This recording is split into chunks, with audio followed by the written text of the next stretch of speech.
We continue the Pigskin preview right now. We go back to the Big Northern West Conference, and with us we have Oregon Hawks head football coach John Bothe. And first of all, Coach, thanks for being on today. We're getting ready for the 2014 football season.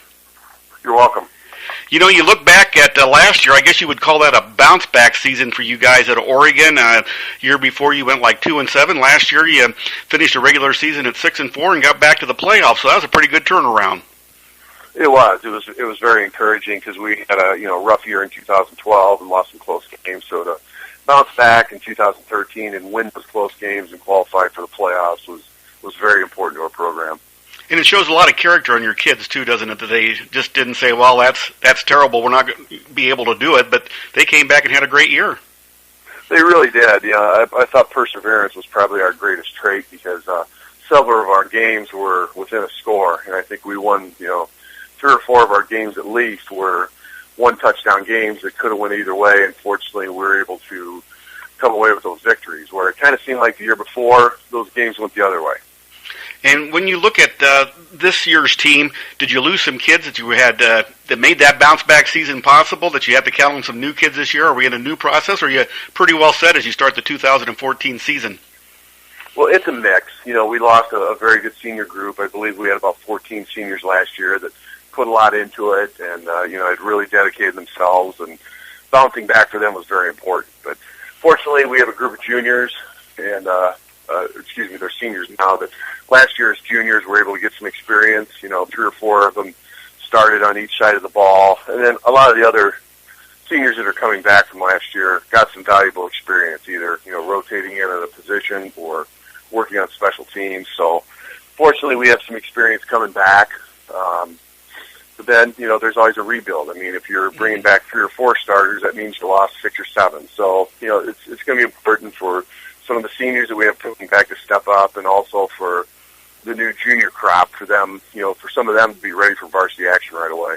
Can you give us a kind of an update on how the offense is going to look this year? Have you got some key players you're counting on for this year for Oregon? Yeah, I think there's probably about 3 starters that are coming back. We actually have a little more experience in the line coming back than we normally do. Usually it seems like we're senior dominated, but last year, Frank Lung started last year as a junior, and he's back at center, and he does a really good job for us. And Lucas Carr played offensive guard for us last year, and he's coming back. So those 2, were probably played every snap last year in the offensive line, are coming back. And then at fullback, Garrett Root, I think, was our second leading rusher overall, and he split some time at fullback, but really came on last year and had a great year, and he'll be a starter. So those 3, bring back what I basically call starting experience. And then we have a tight end by the name of Josh Cook that played last year. He started every game at tight end, did a real good job blocking, and also has good receiving potential. So, those 4 in different spots bring us back some experience, along with some players who were able to spot in once in a while and play. And I know you had a pretty good sophomore team, some nice kids that probably coming up this year to help you out. Yeah, we had 1 sophomore up last year as a junior. Matthew Crandall started at defensive tackle, on the varsity as a sophomore, and he's back as a junior, and we expect big things out of him, and probably some work on both sides of the ball. Most of the rest of these sophomores, played full-time fresh soph last year, which is great. And some of them are going to start. We expect some of them. I think Jared Orsted will be our quarterback this year, and he's going to be a junior. He's improved a ton and grown a lot as a player.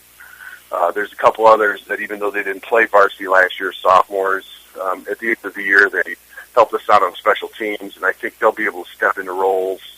Brayton Finch is going to be a junior as a running back and a linebacker. Maverick Good as a running back and a safety. Those guys, I think, are going to be able to compete and, lock down starting spots as juniors, without previous varsity experience. So it's important for them to come in with the expectation that they're going to be a varsity contributor right away and not just use the junior year as a learning experience. Defensively, how do the Hawks look this year? Because you're in a league where there's a lot of high-powered offenses out there sometimes. That's the biggest thing, and that's probably the thing that improved the most last year is, defensively, we had a couple of rough games against the high-powered offenses, but we did reduce the number of points we gave up last year compared to 2012, and, you've got to be able to do it all in the Big Northern. There's kind of a mix between, the spread running and passing games, and then a week later you're facing, the option attack of Stillman Valley or, Byron's wing tee, so you've got to be able to run the whole gamut. We have about 4 or 5 kids coming back defensively that started or played valuable roles last year. I mentioned some of them, but in the secondary, Garrett Rugg returns to safety, and he was really good last year. You expect a lot out of him. Chris Jordan is back at a cornerback spot. He started every game last year at the corner. Matthew Crandall, I mentioned previously, as a sophomore last year, played every game at defensive tackle. Did a real nice job. Frank Lung, who I mentioned on offense, he played a lot of defensive end and defensive tackle, and even though he didn't, quote, start every game, he probably played as much as most starters do on defense. So those 4 basically bring back starting experience and each level. And then Josh Cook, who I mentioned before, didn't start at linebacker, but he probably got some reps and plays every week at linebacker.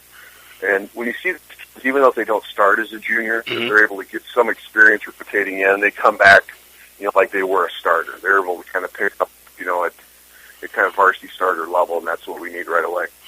I've seen a lot of games in my long days of covering high school football where special teams can make a difference if you win or lose. How's the special teams look this year?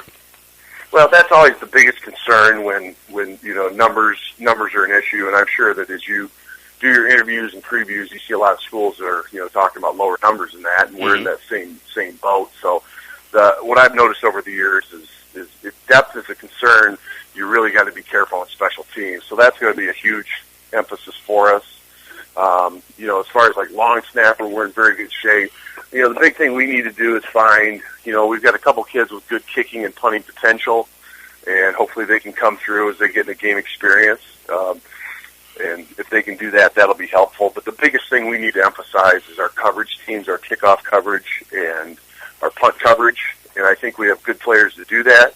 It's just some of those kids are going to be on the field a lot already, So that's just, that's obviously as we go against the high-powered offenses, when you do make them punt, you got to make sure that you're catching the ball and getting some good returns.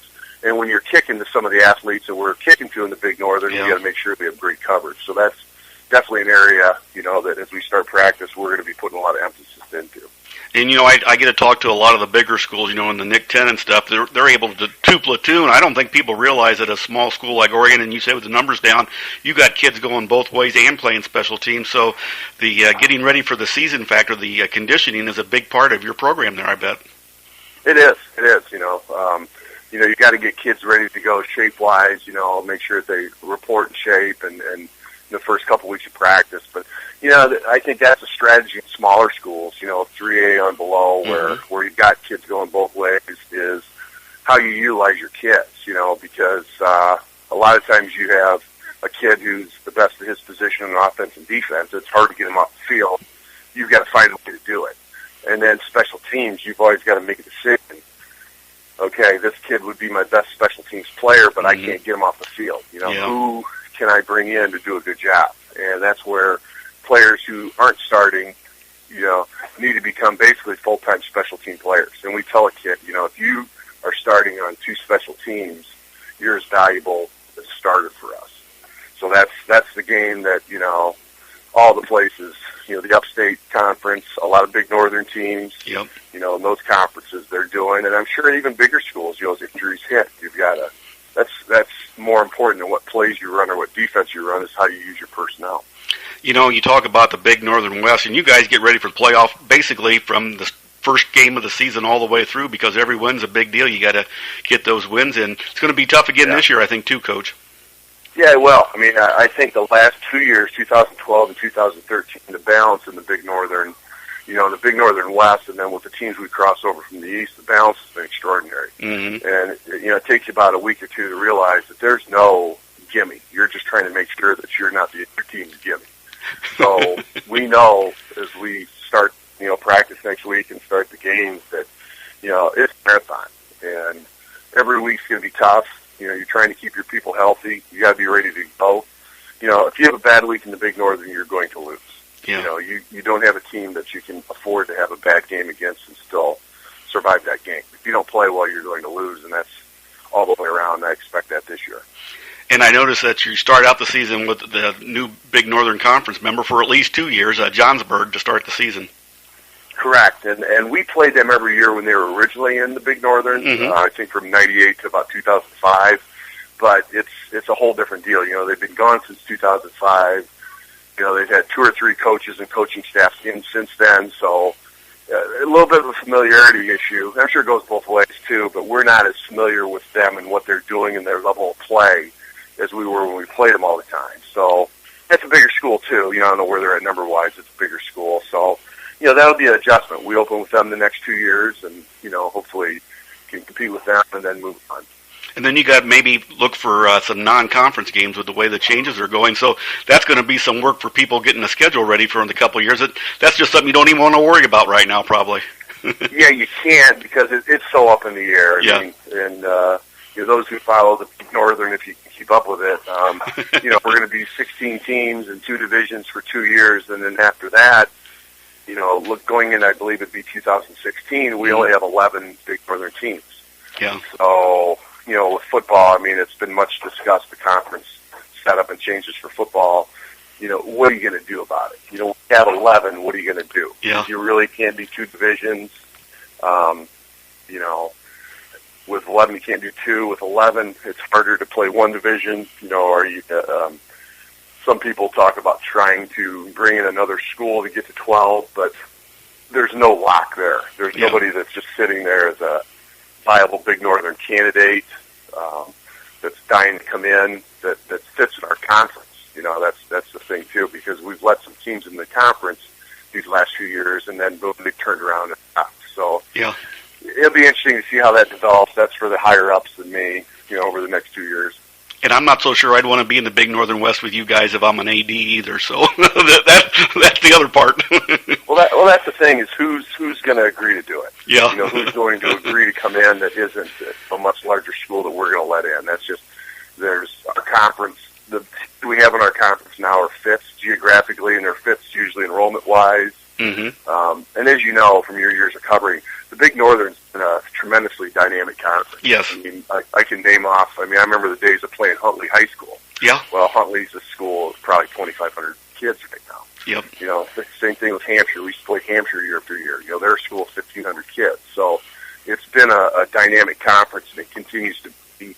I guess in a couple of years, you know, maybe this is our chance to lock into a stable conference with common opponents, you know, that fit the same enrollment and criteria and those types of things.